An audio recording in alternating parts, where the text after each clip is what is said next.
Hey, my name is James Nicholson and welcome to this week's property news. Every week we say the same. It is busy at the moment. So much is going on at the moment. We've had lenders cutting interest rates. We've got more updates on whether the Bank of England are likely to cut in a week or so. We've also had lots going on with the Renters' Rights Bill. It's been made easier to get mortgages as well, and much more. So there's a lot to go through. But before we do jump into this, if you're new around here and you haven't done already, do make sure you subscribe to the channel over there and hit that bell notification. We're on the way to 45,000 subscribers. And by subscribing, you'll get all the latest property news, interest rate news, house price news, renters' rights bill news, property investment news, and much more. And one quick favour before we jump into the content, make sure you smash like, tick or like, do something to that like button. That really helps with the YouTube algorithm and that really helps the channel grow. So thanks to everyone that does that. So there's a lot to get in today and I've got to leave the office early because it's Amelie's last day at nursery. So I've got to go and watch her graduation show, which I'm looking forward to. And if I'm honest, I'm going to bawl my eyes out. So this gives me something to focus on before I go to that. So thanks. So what's gone on this week? Firstly, renters' rights. There was a couple of readings at the report stage on that. Let's talk about what we saw.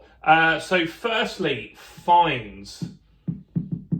There was a debate on fines that landlords get currently. And so currently, landlords would get around a £5,000 fine for a major breach and problems with a property. But if you are persistent or it's something really dangerous to life, you can get fined £30,000. Now that's being upped in the Renters' Rights Bill to £7,000 for a first offence and £40,000 for repeat or major offences. Now in the discussion, the proposed amendment that we had this week was that all fines get brought back down to £7,000 as a maximum. The argument on that was that these big fines, if you find a landlord 40 grand, they're just going to leave. Then you're going to have a homeless person, a tenant with somewhere that would really struggle to find somewhere to go to. And that's not good for the council or anybody. And so that was the argument. Do I think that amendment's going to pass? I think zero chance. I think the fines are going to be 7 grand and 40 grand. But at least they discussed it. Next, council entry. I've done a video on this morning.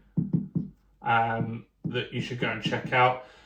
Basically, the council has to give you notice if they want to inspect your property, like you would. So if you've got a tenant and you want to inspect your own property, you have to give at least 24 hours notice as a landlord to get a contractor in there to do certain things, right? Now they're changing it in the Renters' Rights Bill that the council can turn up unannounced and do inspections. Now, the argument behind this, and I think this amendment is likely to carry, and this will stay in the bill, is that if you tell a landlord that there's a problem and you're going to inspect it, they'll fix it. Now, my argument to that is, isn't that what you wanted anyway? The problem resolved and fixed.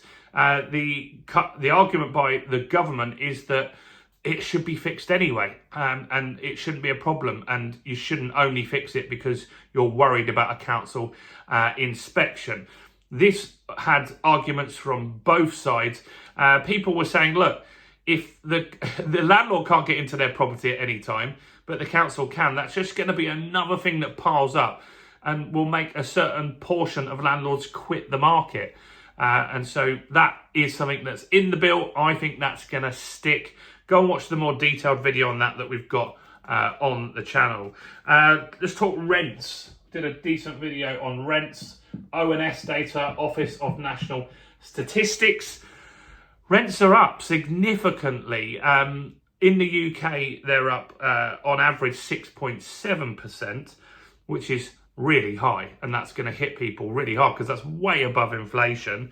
And what did we have on a region by region basis? Well, Wales is up 8.2%. Scotland is up 4.4%. So they're only a little bit above inflation in Scotland. But recall, they did a few years ago have 25% increases in 2 years when they put rent caps on that ultimately got taken off. And it shows that they haven't got the rent caps on at the moment, and it's gone up at 4.4%. So what will happen when they bring them back, because that's what they're looking to do in Scotland, bring these rent caps back, I think the rents will have a big jump again, but we'll see. Northern Ireland rents are up 7.6%, England 6.7%, and the worst performing place where rents have gone up the most is the North East. And in the North East, rents have gone up on average 9.7%, which is really going to hit a lot of people quite hard up there. So, yeah, rents are out of control. I think rents are going to get even worse. The theory behind that is that there's so much that's making landlords quit. Watch any of my videos, read the comments on the videos. There's tons of landlords saying, this is the straw that broke my camel's back, I'm out. Let me know in the comments if you're a landlord and you're considering leaving. I'd like to know. Some surveys have said as many as 70% are considering leaving. We'll see what happens with that. Interest rates. What's going on with rates? Well, we've had some improvements with rates. And this is based off something called the SONIA swap rate. The SONIA swap rate is what your bank borrows from. So you and I, we borrow from banks like HSBC, NatWest, Santander, the normal people, right? And they borrow from a bigger bank. And they get that based off something called the SONIA swap rate. The SONIA swap rate is more of a prediction on where the Bank of England rates are going to go. And the expectations are that rates will drop at the Bank of England. And so the SONIA swap rate has dropped, allowing Santander, all these big banks, to borrow money cheaper, and they're passing it on. The best rate at the moment is with Barclays. This is the market leading rate, 3.75%. Not bad. And so that's definitely in a decent territory.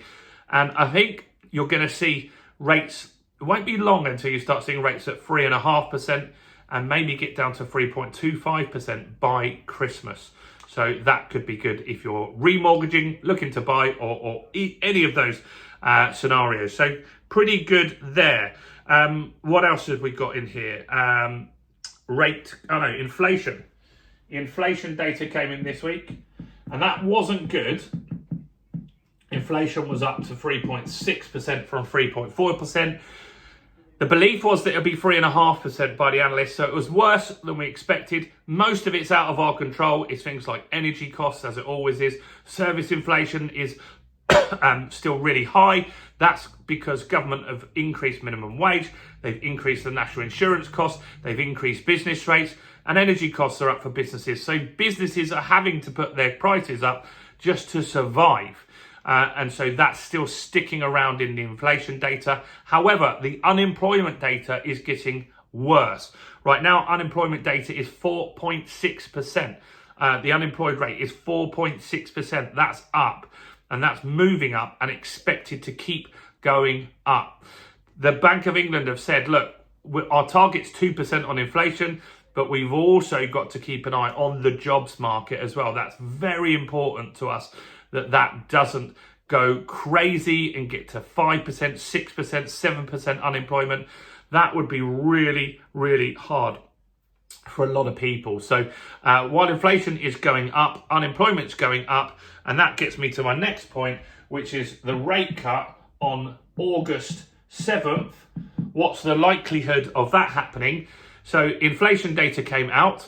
That would normally indicate that inflation rising, that the Bank of England could consider increasing rates or just pause.